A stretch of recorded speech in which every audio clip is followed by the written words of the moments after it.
Esta semana, Ricardo Araújo Pereira declara-se sereno. Pedro Mexia considera-se convocado e João Miguel Tavares sente-se cheinho de medo.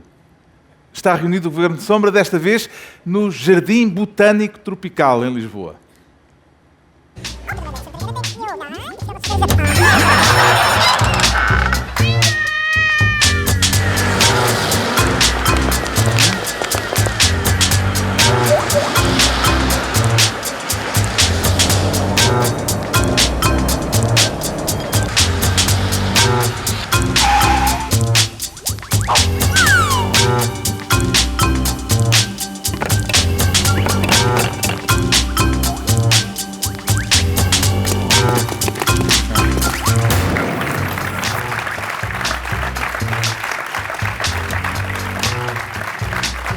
Ora viva, sejam bem-vindos. Isto parece um cenário de piquenique à meia-noite. Sejam todos bem-vindos ao Governo Sombra. Estamos, desta vez, no encerramento do primeiro dia de mais uma conferência da Fundação Francisco Manuel dos Santos. Desta vez, no Jardim Botânico Tropical, em Lisboa. Uma conferência, esta da Fundação Francisco Manuel dos Santos, cujo lema é "O trabalho dá que pensar". Qual é a primeira coisa em que pensa Ricardo Araújo Pereira quando se fala de trabalho? Eu acho que a minha vida tem demonstrado que, quando se fala em trabalho, aquilo em que eu penso é como é que eu me hei de livrar disto. Eu nunca tive um emprego a sério na vida e é das coisas em que tenho mais orgulho. Vê mais virtudes no trabalho ou na preguiça? Eu sou suspeito, mas acho a preguiça muito superior. E é muito mais difícil, aliás, ser preguiçoso, por causa da vergonha associada, do estigma social. A preguiça tem mau nome, também porque os preguiçosos têm preguiça de a defender. Nós podíamos juntar-nos todos e defender a preguiça e não o fazemos por uma razão apenas, que é por preguiça. E o João Miguel Tavares, sente-se um workaholic ou, se pudesse, não fazia mesmo nenhum?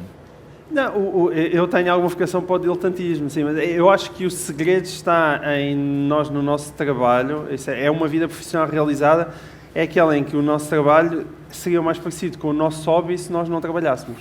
E eu felizmente, acho que tenho conseguido isso. Aliás, na verdade, o Governo de Sombra é um bom exemplo de algo que, sem trabalho, está muito próximo do fazer nenhum. Não sei se alguém quer discordar da ideia de que é trabalho. O Sérgio Figueiredo está na plateia, se calhar é melhor não dizermos isso. É melhor não. Mas é isto, são quatro amigos à conversa e é assim. E acho que é por isso que funciona. Mesmo sabendo, Pedro Mexia, não é? Não? Acho que sim. mesmo sabendo que esta frase que vou dizer tem um passado infame, o trabalho liberta, Pedro Mexia? Pois é difícil usar essa frase com um bocado estragada. Não sei se liberta. Quer dizer, houve um líder político que a usou há uns anos, não sei se com consciência ou não, Paulo Portas, quando era líder do disse CDS, essa frase? e que... Sim. Se nós acreditarmos na Bíblia, o trabalho é um castigo, não é? Ganharás o pão com o suor do teu rosto. Exato. E, portanto, agora, há pessoas, e nós acho que todos, de alguma forma, temos essa sorte. Eu uma vez encontrei um colega, aliás, já encontrei um colega de curso aqui há bocado, mas há uns anos encontrei um colega de curso e ele disse: tu não estás a fazer nada que tenha a ver com direito. E eu: pois não, eu quero fazer uma coisa de que goste. E ele disse: isso também eu gostava. Ele era advogado. E nós tivemos todos sorte, mais sorte do que mérito, acho eu, do que fazemos coisas que gostamos. E, portanto, aí o trabalho é diferente.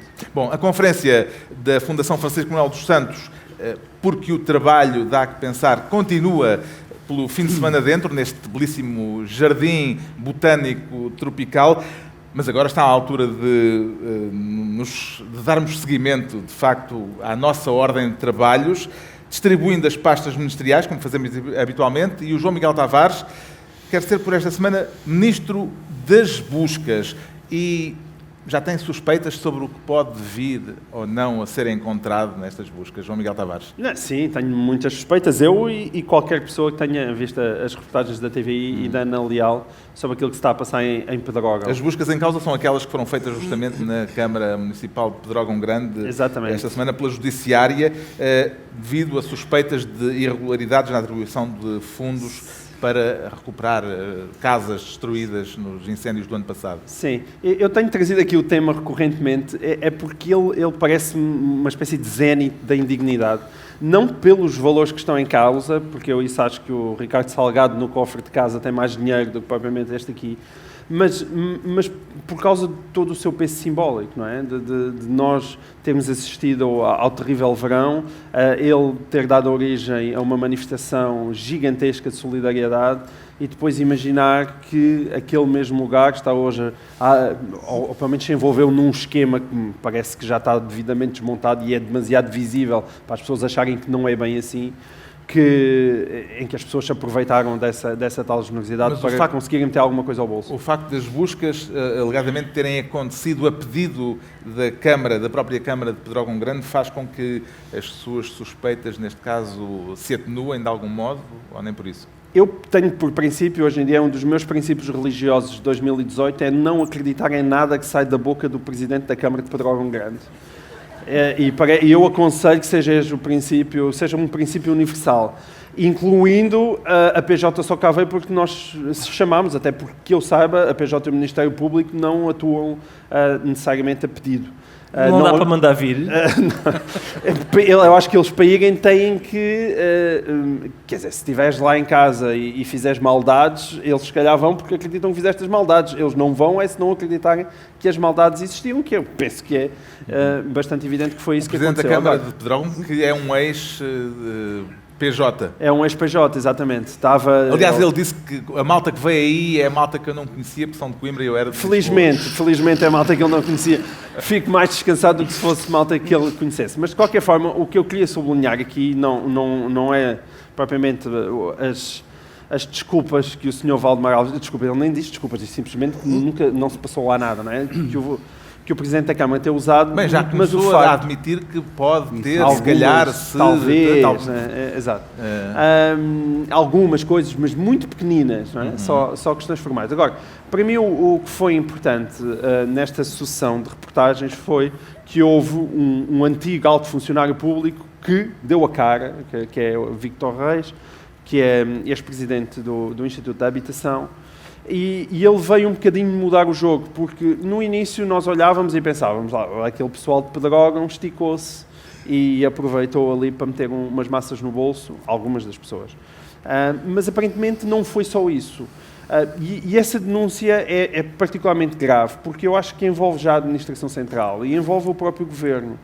O Governo admite que com boas intenções tentou facilitar e, portanto, retirou o Instituto da Habitação, que ainda chegou a fazer um levantamento aparentemente muito correto daquilo que se tinha passado em Pedrógão, mas a partir de certa altura, não sei se para descentralizar, se para tentar evitar a carga burocrática, seja qual é que tenha sido a razão, e por melhor que ela tenha sido, retirou o Instituto da Habitação e aquilo que veio em seu lugar, nomeadamente a CCDR da Zona Centro e o próprio Fundo Revita, foi gerido de tal maneira e de forma tão errada que deu aso a todos estes abusos. E isso é inadmissível. Isso é uma responsabilidade concreta do Governo e, mais uma vez, que é uma das grandes especialidades deste Governo, é passar por entre os achava da melhor chuva. que tivesse havido mais centralismo neste caso. Quer dizer, não era isso que eu queria. Eu compreendo que se descentralize. Agora, tem que se descentralizar com regras. Se há um levantamento rigoroso, se depois desse levantamento, depois dessa descentralização, aparecem 30 casas que afinal eram de segunda habitação e passaram para a primeira, eram devolutas e afinal já não são, há uma falha grande, não é? Ou seja, a descentralização não pode vir agarrada a uma grande irresponsabilidade na gestão dos meios públicos. Como é que interpreta Ricardo Araújo Pereira a frase do Presidente da Câmara de Pedrógão, enquanto decorriam as buscas, ao dizer que admite que tenha havido coincidências, mas não compadrios? Coincidências, mas não compadrios, sim. Acaba por ser também uma coincidência que, por exemplo, Ricardo Salgado tenha respondido no inquérito que havia coincidências do diabo, que ele não acreditava no diabo, mas que aquelas eram coincidências do diabo. O facto de ambos alegarem coincidência é também uma coincidência, que eu gosto de registar. Aliás, Valdemar Alves diz também que não acredita no compadrio porque, e vou citá-lo, Isto são terras pequenas, somos poucos habitantes, todos somos primos e primas, todos Exato. somos colegas e não há compadrio nenhum, não pode haver. Ora, aí está. Lá está. Eu acho que não... É a lógica Em valdemariana em Em princípio... Esse jogo entre a premissa e o corolário é Não, maravilhoso. não, mas, Somos todos primos, não há favorecimento. Não há Não, compadrio não. porque toda a gente é Ele não compadre. disse não há favorecimento. Ele disse somos todos primos, não há compadrio. E isto é... Atenção, é lógico, não há hipótese. Do ponto de vista Se familiar. fossem todos compadres, haveria compadrio. Somos todos primos, há compadrio onde? Não há, só se houver primario. Mas de facto, compadrio é difícil.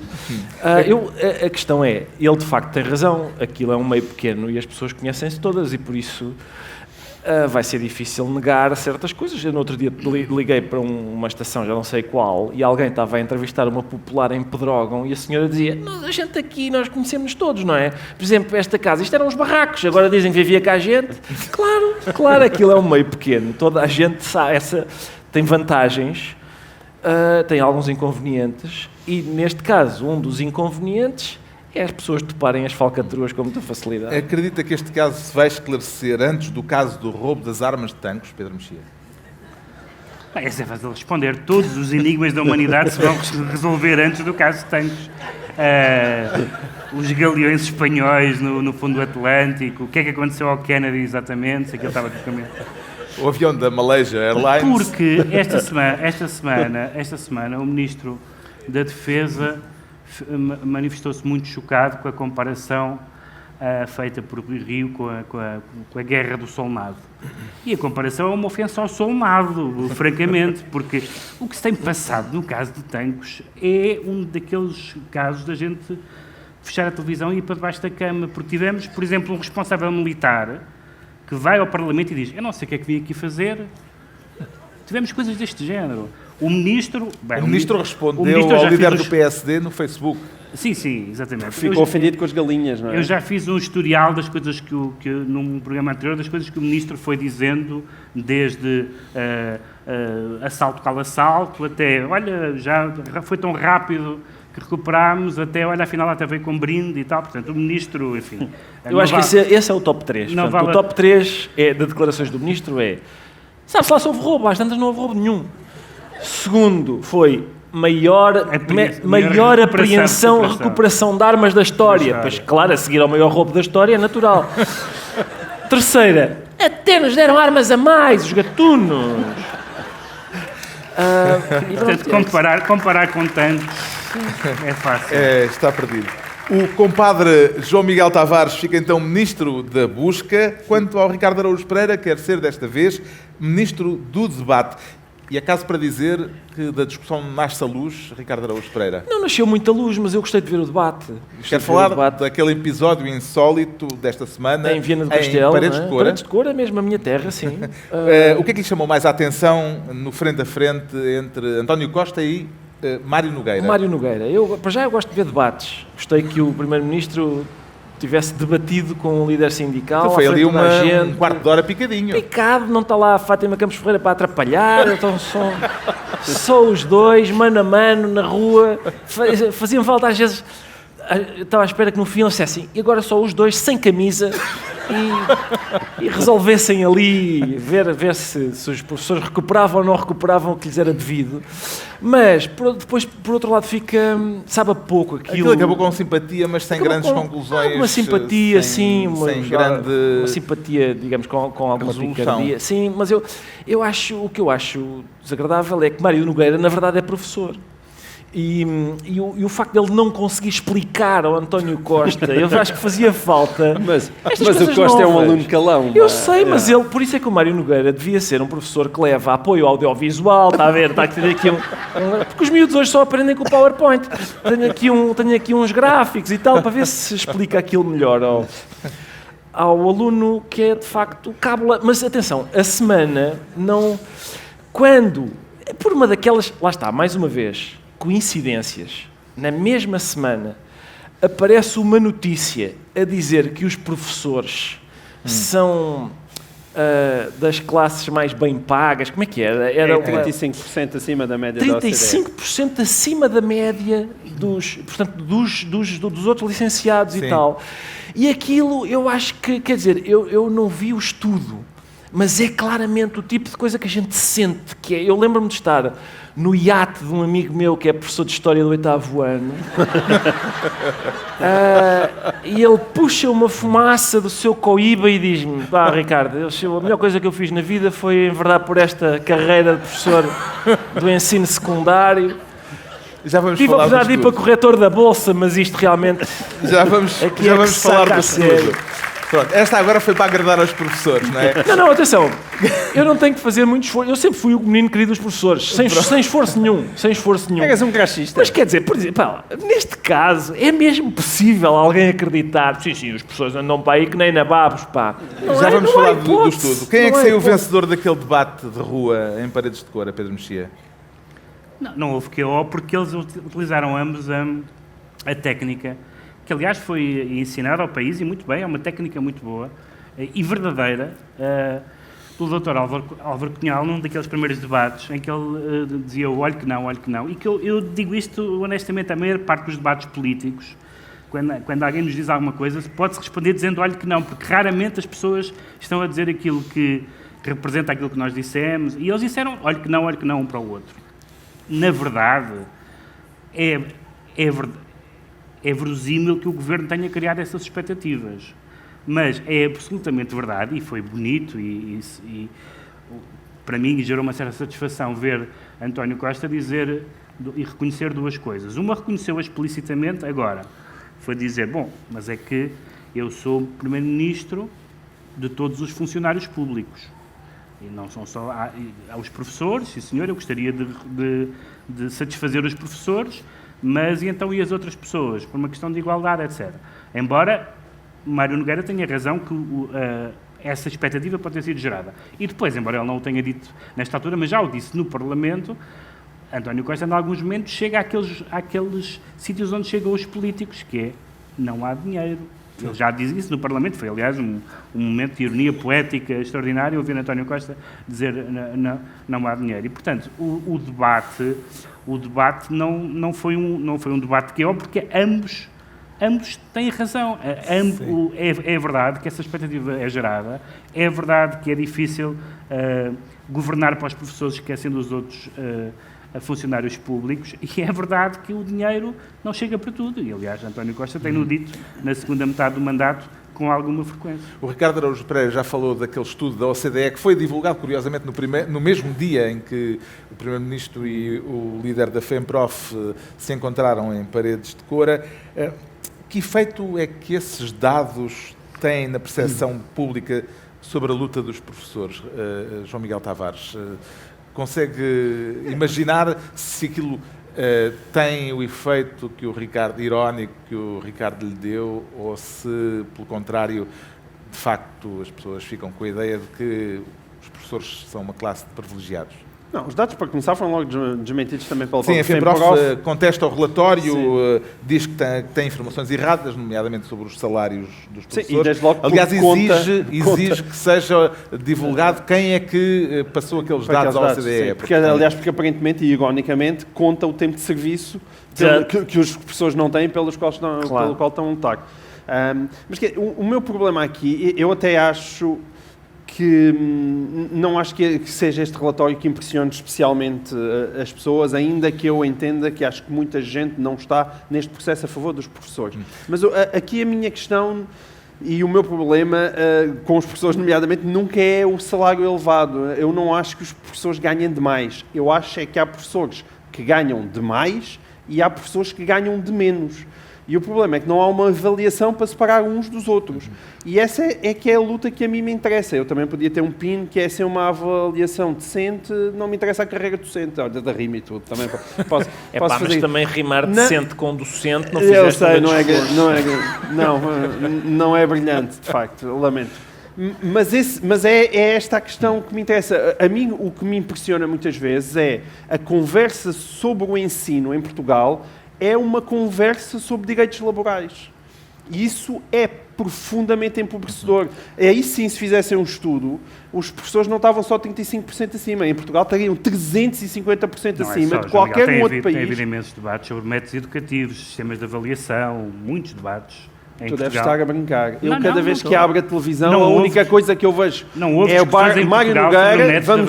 Vamos sobre exames, não tem havido debates sobre... Por favor, tu cada vez que vês o Mário Nogueira A para pergunta discutir isso... não tem havido? Não, com certeza que tem. Quer dizer, com certeza que tem, porque o ensino é uma coisa importante. Mas quando nós estamos a ver o tempo de antena, cada vez que... E qualquer pessoa, claro. quando fala em ensino em Portugal, fala no Mário Nogueira, é quem nós temos acompanhado toda a sua evolução capilar desde há muitos, muitos anos. É melhor não falarmos disso. E a minha também. É melhor não falarmos desse tema, mas pronto. Isto é um painel em que toda a gente está a ficar careca muito depressa. Menos Mário Nogueira, que está cada vez com mais pelo. E isso... Em impressão minha, tu disseste assim, eu sempre vejo o Mário Nogueira, ele está a falar de direitos laborais, o homem é dirigente sindical. Certo, mas o problema... Não, mas o problema é que o sindicalismo dos professores ocupa quase toda a conversa sobre o ensino. Acho mesmo. E isso é completamente desproporcionado e não acho que seja isso que a pátria precisa. Só isso. Parece que o Ministério da Educação basicamente existe para dar emprego aos professores e para remunerar os professores. E não é essa... 4D... não há 4M, 2D, não é? O PIN. 9 anos, 4 meses e 2 dias. Entregamos ao Ricardo Araújo Pereira pasta de Ministro do Debate. Agora o Pedro Mexia toma posse como Ministro da Deriva. Isso é derivado de quê, Pedro Mexia? É derivado de... não, é por causa do que aconteceu no Parlamento Europeu, que foi bastante importante. Sim. O Parlamento Europeu aprovou esta semana, e é a primeira vez que isso acontece na história da União Europeia, a abertura de um procedimento disciplinar contra um Estado-membro, no caso contra a Hungria, que é acusada de ter entrado numa deriva autoritária, daí o Ministro da Deriva.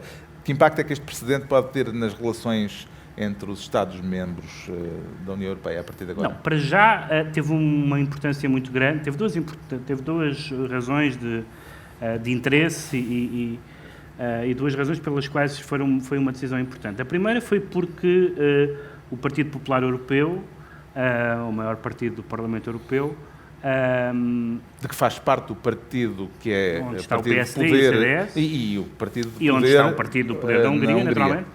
Mas boa parte dos deputados do PPE finalmente chegaram à conclusão óbvia de que não é possível, e é possível, aliás, que o partido do Sr. Orbán saia do PPE, que não é possível partidos democratas cristãos e conservadores liberais estarem na mesma mesa daquele partido, porque o Primeiro-Ministro da Hungria inventou aquele conceito da democracia liberal, que não faz sentido nenhum, porque se nós formos ver o que é que isto quer dizer, por exemplo, a não independência do Poder Judicial, quer dizer... Bastava isto. Com isto fechava já o assunto.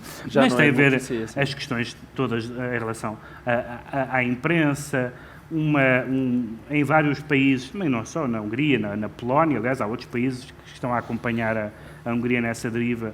A República Checa também é surtos antissemitas, como não víamos há umas décadas, etc.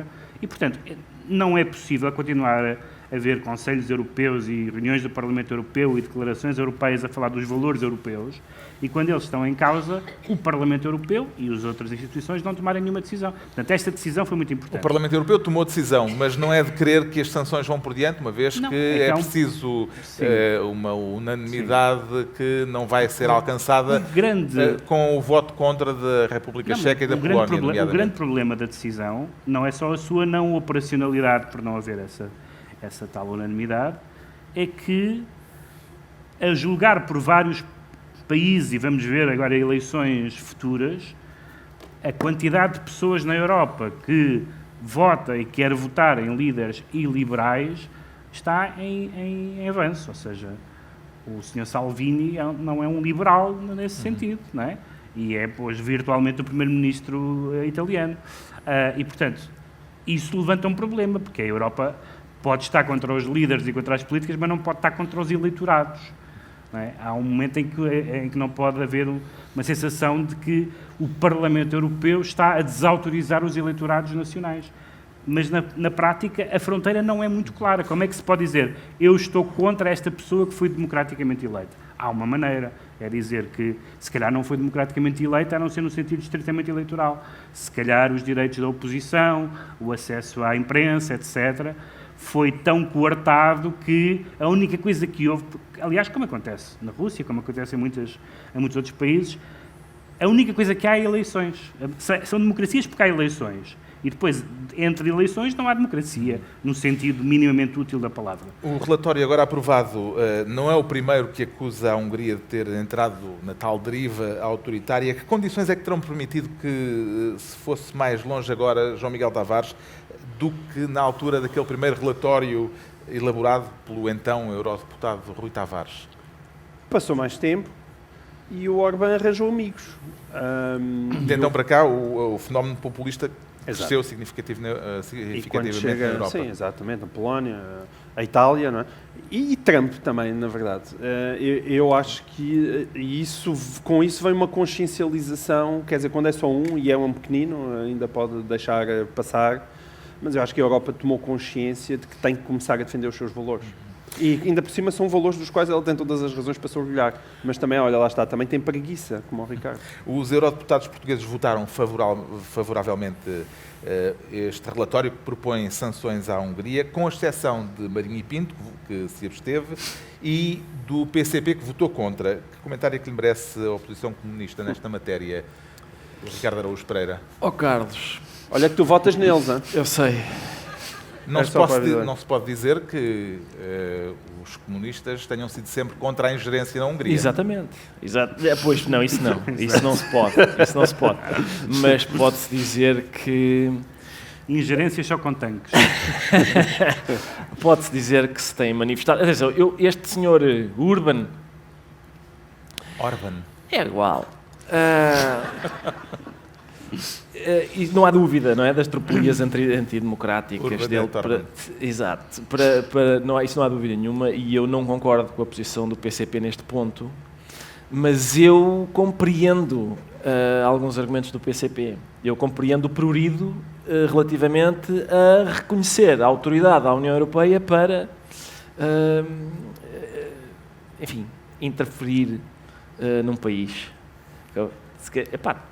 Lamento, mas eu compreendo esse... É um adjornamento. Compreendo esse prurido, compreendo. Eu também não... Isso fará a Amnistia Internacional? Ou... Não, mas eu estou a dizer que não concordo neste caso específico, Sim. mas compreendo que haja esse prurido. Em contrapartida, Compreendo curiosamente, o partido no poder na Hungria, já o dissemos, o Fidesz de Viktor Orbán, Sim. continua integrado no Eu Partido digo Urban Popular. porque ele também é bruto, como aqueles seguranças. O Fidesz continua integrado no Partido Popular Europeu, uma turma onde é colega de carteira, nomeadamente do PSD e do CDS. Sim, pois é isso. E do próximo presumível Presidente da Comissão Europeia. Sim, convém não dizer PCP, como é que é possível? Estes tipos estão sentados ao lado do CDS e do PSD, portanto, atenção. Mas também faz justiça, o partido já foi outra coisa, não é? E, portanto, Já, também já, há ali um já. lado Mas agora não é, burocrático e agora não é processual. bem. Claro. É uma maçã que ficou podre muito O depressa. PNR já foi o PRD. Não, bom, mas isso é outra É coisa. verdade, Na verdade, pronto. Eles Não, é compraram o Alvará, não foi uma coisa que se foi Exato, progressivamente degradando Exato. e tornando um pouco... Só mesmo o PCP continua a ser o PCP. Bom, o Pedro Exatamente. Mexia é então, por esta semana, Ministro da Deriva. Estão entregues as pastas ministeriais nesta reunião especial do Governo Sombra no Jardim Botânico Tropical, em Lisboa, a encerrar o primeiro dia de trabalhos da Conferência da Fundação Francisco Manuel dos Santos, dedicada, já o disse no início, às questões do trabalho. Qual foi a maior alteração a que assistiu no que diz respeito ao emprego desde que entrou na vida ativa, Pedro Mexia? Bem, eu contesto a expressão vida ativa, tal como o João Miguel. Quer dizer, eu passei anos a estar um jornal pagava-me para estar em casa a ler livros. Agora venho aqui às sextas-feiras dizer umas coisas. Isto não, ao pé se me puserem um estivador à frente, eu não posso dizer que trabalho, não é? É um bocadinho ofensivo. Mas, não, As caixas de livros pesam, às vezes. Pesa, é verdade. A internet, porque foi a coisa mais perto que nós tivemos da desmaterialização do espaço não contar. Isso foi absolutamente decisivo e foi, acho eu, embora provavelmente muitas das pessoas que falaram e que vão falar apontem as questões negativas, que também existem, como todas as tecnologias, mas que foi muito mais positivo do que negativo. Um dos painéis de debate desta conferência tem como título esta pergunta: um código de conduta para os robôs? Teremos mais razões para saudar ou para temer a automatização, João Miguel Tavares? Bom, sobre a automatização, eu aconselho o público a assistir ao debate, porque eu não percebo nada do assunto. Mas, de um modo geral, eu sou a favor. Quer dizer, tudo o que aumenta a produtividade. Claro, os robôs não têm sindicato, tu adoras. Ora, nem mais. É mesmo, mas é Haverá mesmo o Mário isso. Nogueira dos robôs? Não há. Se nos aumentam a produtividade e fazem com que nós não trabalhemos, parece-me excelente. Agora, é evidente que é preciso ter cuidado para saber para onde é que o dinheiro do robô vai, não é? Quem é que fica com o salário do robô? Convém que não seja só o patrão. Olha, eu a aparecer de esquerda. Não, agora é um momento para Mário Nogueira se orgulhar de mim. É que... Espero que o dinheiro do robô não vá só para o patrão. O problema é que os, Também vai para o trabalhador. os robôs também acabam muitos empregos e, portanto, o problema vem por outra via também.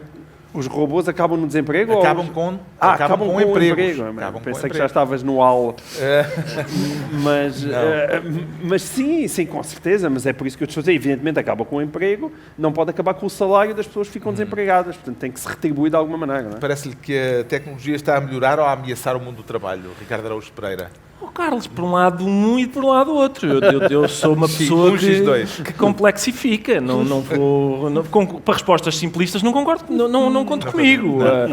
O que se passa é que há vantagens, não é? É óbvio que há vantagens. Eu acho que os robôs, enquanto vierem para ajudar e não quiserem matar a Sarah Connor, eu acho que sim, Que rouba lugares na publicidade.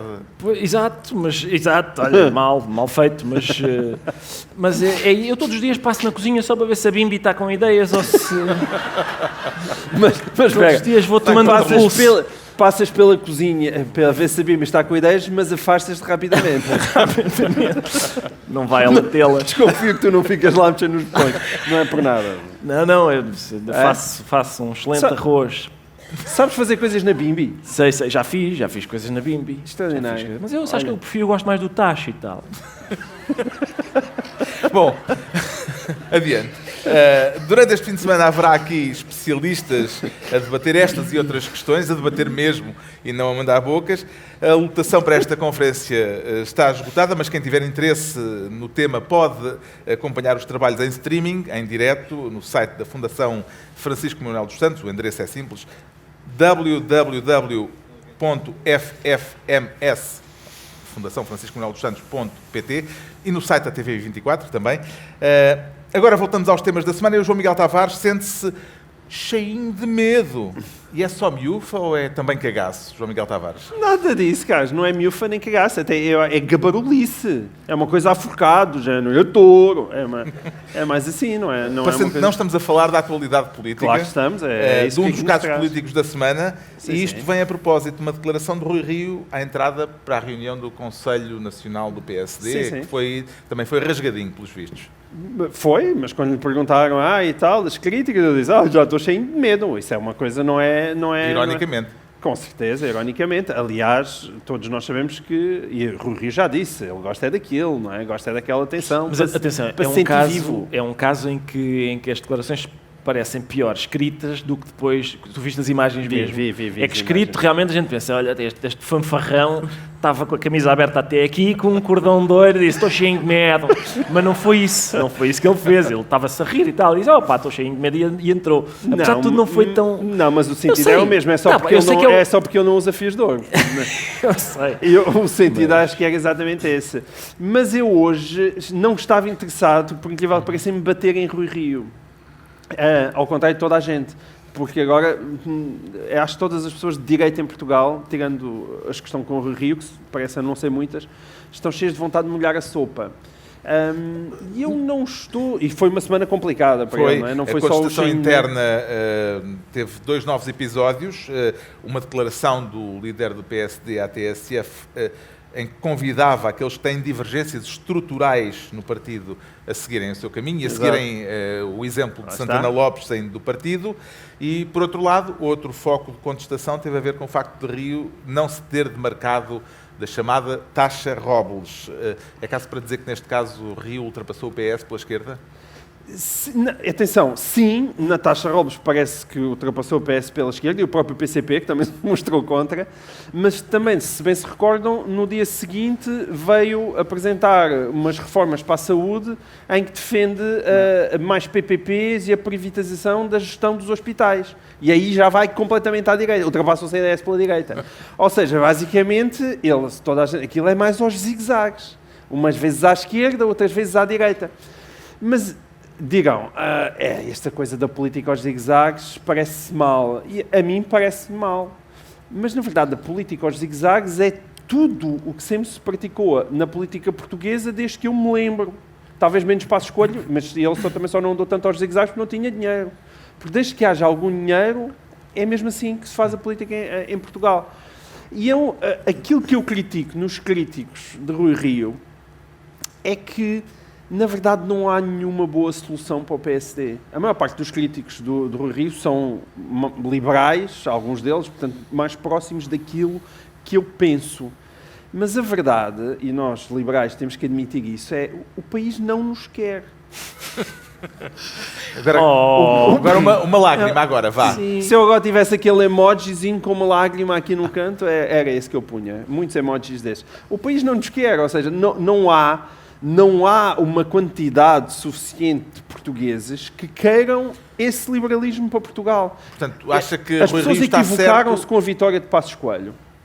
Mas depois deste legado de António Costa, em que, com muita manha e muita aldrabice, ele conseguiu mais ou menos convencer as pessoas que esta austeridade não era austeridade e que, portanto, se conseguia ter contas certas devolvendo rendimentos, nós, liberais, ficamos com o nosso espaço encurtadíssimo. Qual é a solução de Rui Rio? Dir-se-ão, bem, mas se ele não se tenta, de alguma maneira, distinguir em termos políticos, então ele parece excessivamente com António Costa. É verdade, mas nenhum dos caminhos é óbvio. O que o Rui Rio tenta fazer, então, é parecer original. E então, hoje digo umas coisas que parece que concordo com o Bloco de Esquerda, outras vezes digo outras coisas, depois digo que eu sou super independente a pensar pela minha cabeça, não é? E que não me impressiono com ninguém, venham eles e tal, porque eu penso assim e não quero saber. E as pessoas acham que essa estratégia é completamente imbecil. Eu não estou assim tão certo. E acho que as pessoas não se devem impressionar demasiado com as sondagens neste momento, porque de repente podem ter uma surpresa. Eu acho que ele vai levar uma derrota jeitosa, mas a resiliência de Rui Rio pode ser maior do que as pessoas pensam. Ainda em relação à taxa Robles, chegou a perceber, Pedro Mexia, se houve ou não negociação entre o Bloco e o Governo a respeito desta ideia de se criar um novo imposto que penalize a especulação imobiliária? Houve aqui desentendimento? Foi outro caso do olho que não. Eles disseram que não. E o mais interessante desse ping-pong foi a intervenção de Carlos César, quando ele disse que esta pequena desavença mostrou que não é só o Bloco que pode criticar o PS também pode criticar o Bloco. Foi uma coisa que deu bom ambiente em pré-orçamento e pré-renovação da geringonça. E isso foi interessante porque a tendência para estes casos crescerem é grande, não é? A tendência para estes casos crescerem é grande. E que as pessoas comecem a soltar um bocadinho mais a língua. Não vejo nenhuma boa razão para Carlos César ter dito isto, como também não vejo nenhuma boa razão, quer dizer, eu vejo boas razões com intenções eleitorais, não é? Sim.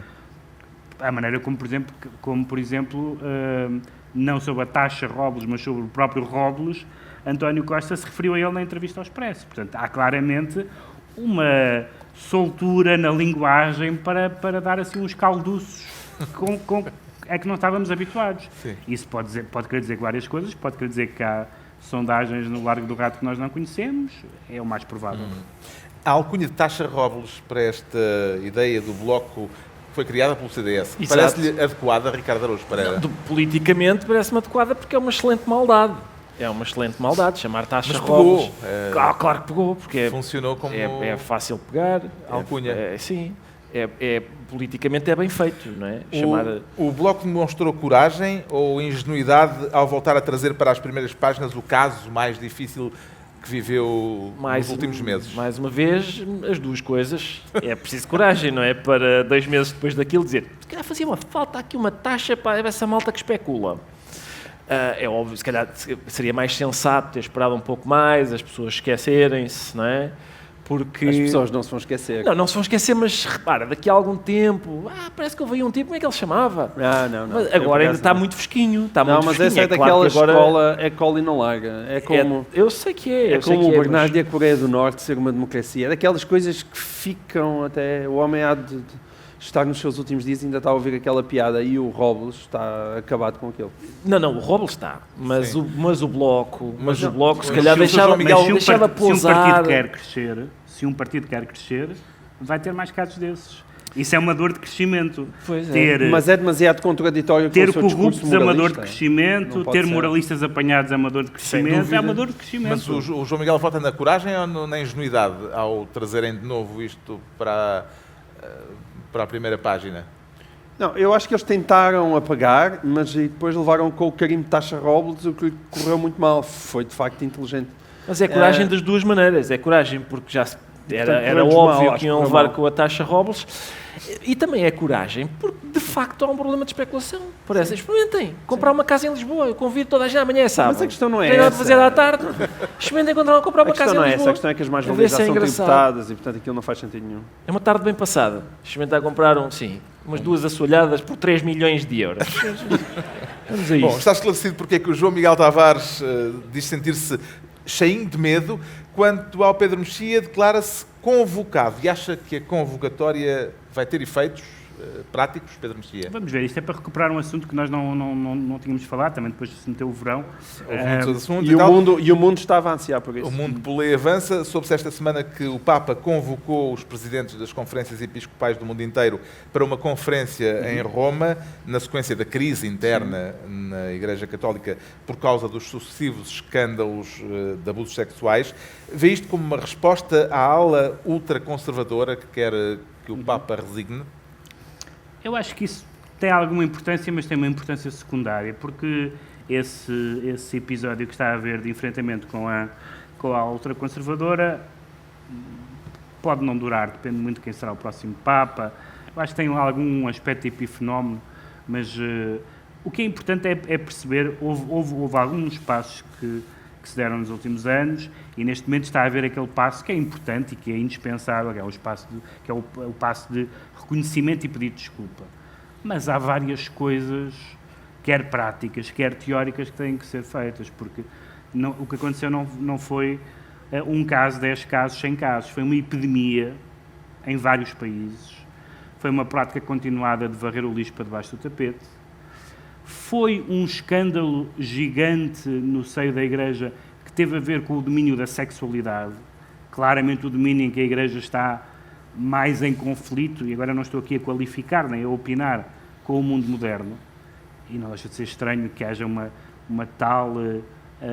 instituição que tem às vezes uma tal hostilidade à sexualidade, digamos, normal, e que tenha tantos casos de sexualidade não normal, e normal aqui é no sentido criminal, eu não estou a qualificar outro tipo de comportamento, estou a falar de crime, e é preciso tomar medidas, porque houve, para mim, um dos casos mais chocantes, enfim, o mais chocante foram os factos em si, naturalmente, mas quando estes casos começaram a ser divulgados, e houve aquela coisa toda em Boston, e não sei o que mais, o que me chocou muito ao ler, e isso está, por exemplo, no filme, no Spotlight, não é? Que se chama que foi a ideia da Igreja reagir como se fossem infrações disciplinares. E a ideia, por exemplo, de mudar um padre de paróquia. Pequenas faltas menores. Sim. Portanto, ele não tinha simplesmente cometido um crime, e um crime que contaminava todo o corpo, mas ele, pessoalmente, tinha cometido uma falta, e então ia para outro sítio. E, portanto, essa lógica existiu durante muito tempo. E desculpas, ótimo, atos de contrição, ótimo, mas é preciso fazer uma reflexão, e fazer uma reflexão porque é que outras igrejas não têm vivido isto, se há ou não, e eu não sei se há alguma relação com a questão do celibato, tudo isso tem que ser discutido. Os ultras já existiam, sempre existiram, e acho que o Papa não está a dar demasiada importância a isso e acho que não deve dar demasiada importância a isso. Quem é que lhe parece que tem faltado a ajuda do Espírito Santo, Ricardo Araújo Pereira? Ao Papa ou aos inimigos do Papa, neste caso? A culpa é sempre do Espírito Santo. Não é? Eu confesso que não estou teologicamente habilitado para responder a essa pergunta. Eu assisti a notícia do Público dizia abusos sexuais. Papa convoca bispos de todo o mundo para reunião. Eu não sei o que é que se vai dizer na reunião, porque o que é que aqueles bispos o que é que o Papa pode dizer? Se calhar vamos apontar, se calhar a caneta até para não se abusa de crianças. Escrevam para... O que é que pode sair desta reunião mais do que... Se calhar escrevemos 100 vezes, senhores bispos, só para tanta coisa para que pode termos a ser. certeza Muita que isto coisa, fica... muita coisa. Apontamos 100 vezes, que se calhar isto é errado. Quer dizer, é muito... É porque isso não Eu chega. creio que eles já sabem. É muito... Eu acho que é preciso ter... Eu sempre achei que como é que chama? A perversão sexual, a maior perversão sexual de todas era a abstinência. E eles, de facto, são obrigados a praticá-la.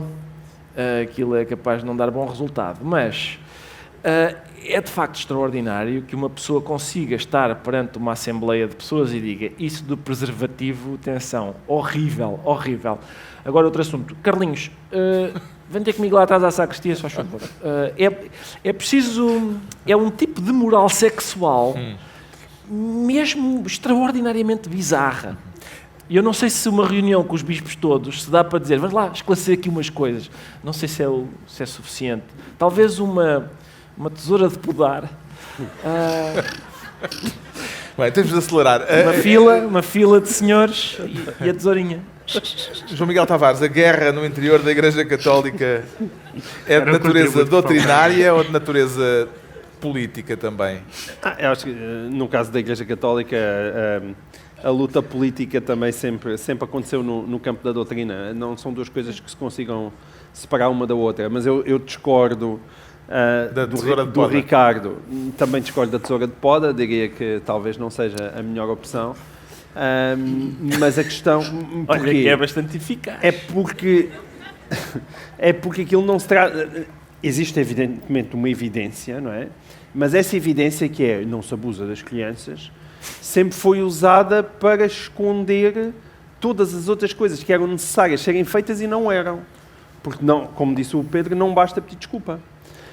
É preciso, nomeadamente, acho que a própria Igreja Católica tinha a obrigação dela própria analisar no seu seio o que é que tem acontecido e dentro dos seus próprios registros. Porque foi o mundo laico, nomeadamente a polícia e as pessoas que foram queixar, a imprensa que descobriram isto. Nunca foi a Igreja Católica. E a Igreja Católica tem, em primeiro lugar, acho que a obrigação de olhar para si planetariamente, para todos nós termos a noção da dimensão verdadeira que isto atingiu e depois fazer uma séria reflexão sobre o celibato. Porque se isto não acontece com estas percentagens noutras religiões, nomeadamente, acho que o celibato, evidentemente, pode potenciar imensa coisa. Não é? Bom, vamos ver o que dá essa reunião de fevereiro, é só em fevereiro. Já sabemos porque é que o Pedro Mexia se diz convocado e vamos agora tentar perceber rapidamente o que é que leva o Ricardo Araújo Pereira a declarar-se sereno. E neste caso, sereno é o contrário de serena. Não é bem o contrário, é o masculino, nada de antagonismos. Não? Não. Que, pelo que eu vi, a Serena não estava serena. Não estava muito serena. O que aliás, não é inédito. E nem eu tenho nada contra. O facto de termos andado a debater um jogo de ténis é um pouco inquietante. Eu gosto de ténis, atenção, eu gosto de ténis. Mas eu acho, quer dizer... Mais que isto, estarmos a... Não, porque realmente... O que aconteceu? Vamos lá ver. Para já eu torço sempre pela... A Serena faz parte daquele conjunto de atletas absolutamente extraordinários pelos quais eu torço sempre por defeito. Porque são atletas que se destacam a tal ponto que, de repente... o facto de eles ganharem não tem importância nenhuma, é mais uma ocorrência normal, e quando eles perdem parece que o mundo acaba.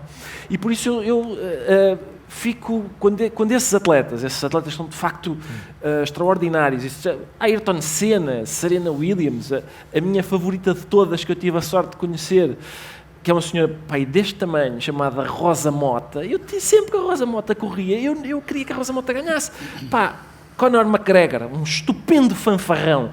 Eu quero... Não sabem quem é, esse cara não sabem quem é. Eu quero que ele ganhe. E com a Serena acontecia a mesma coisa. Eu quero que a Serena ganhe sempre. Agora, também por isso, eu recuso-me a tratar a Serena como se ela fosse uma criança. Não, pá, não é possível, não há nada para discutir ali. Quer dizer, o senhor lá aplicou... Há um livro, A Tinta da China, excelente editor, aliás, que deste painel que aqui está, edita de facto as pessoas que vale a pena.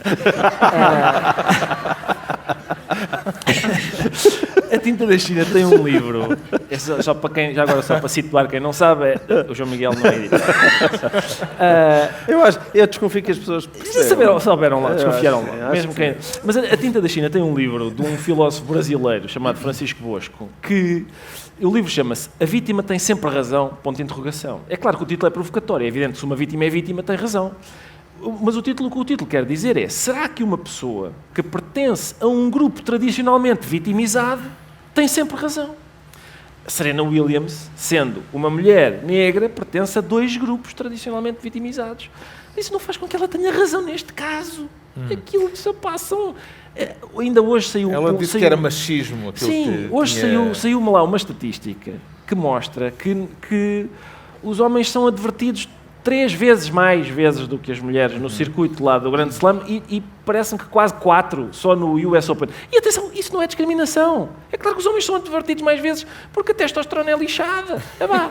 Tem vantagens, a gente também acerta na bola com mais força e perde a cabeça com mais facilidade. Uma frase só a cada um. Parece-lhe, Pedro Mexia, que Serena Williams perdeu a cabeça ou que tentou capitalizar a onda Me Too para desviar as atenções da derrota que tinha sofrido? Eu acho que o que se passou no relevado, no corte, não é nada de especial. É alguém que faz uma birra, que reage de uma forma destemperada e que o árbitro a castiga devidamente. Depois, todas as ilações que se tiraram sobre isso, o argumento dela, a questão do cartoon do jornal australiano, tudo isso, aí sim entraram coisas polémicas e coisas que nós podíamos matizar. Será que, por exemplo, um cartoon é exagerado? Evidentemente que exagerar quando a vítima do cartoon, por assim dizer, o objeto do cartoon é um negro, é fácil que esse exagero se confunda com o imaginário racista, por exemplo. Esse tipo de coisas aconteceram nas reações. Agora, o que se passou ali, e as pessoas disseram, e os homens não sei quê. Mas e o McEnroe? Alguém se esqueceu do McEnroe? Alguém acha que aquilo é um comportamento aceitável? Portanto, eu não percebi a polémica sobre o que se estava a passar ali. A polémica sobre o que estava a passar cá fora é aquilo que o Ricardo disse. Agora, neste momento, estamos nesta fase da civilização em que qualquer pessoa que faz parte de um grupo historicamente vitimizado e com razões de queixa reais, usa essa cartada. Pronto, estão no seu direito. É o nosso tempo. Telegraficamente, João Miguel Tavares foi sensível ao facto do árbitro ser português nesta polémica? Em Portugal, imagino que tenha havido alguma paixão nacionalista, mas a questão não é essa. Aqui a questão central é nós não podemos viver... O facto de ser português é apagado imediatamente pelo facto de ser árbitro. Ninguém gosta de árbitros. Não, mesmo assim. O que não pode acontecer é nós vivemos em século XXI que assistimos a toda a luta dos movimentos civis com negros a dizerem não é a minha cor de pele aquilo que me distingue, com as mulheres a dizerem não é pelo facto de eu ser mulher que tenho que ser diferente dos homens, com os gays a dizerem não é por eu ser gay que eu tenho que ser diferente dos outros, e agora, passados 50 ou 60 anos, vêm-nos dizer essas mesmas pessoas que não, a minha cor de pele é que é realmente muito importante na minha identidade, o facto de eu ser mulher é que é muito, muito importante na minha identidade, ou a minha orientação sexual. Não faz sentido nenhum. Está concluída mais uma reunião do Governo de Sombra, uma reunião desta vez no belíssimo Jardim Botânico Tropical, no âmbito da conferência da Fundação Francisco Manuel dos Santos. 2 a 8 dias também vamos ter uma emissão especial, vamos estar na abertura do Festival FNAC Live, no Teatro Capitólio, em Lisboa. Para mais um Governo de Sombra, com os inevitáveis João Miguel Tavares, Pedro Mexia e Ricardo Araújo Pereira. Muito obrigado a todos. Obrigado.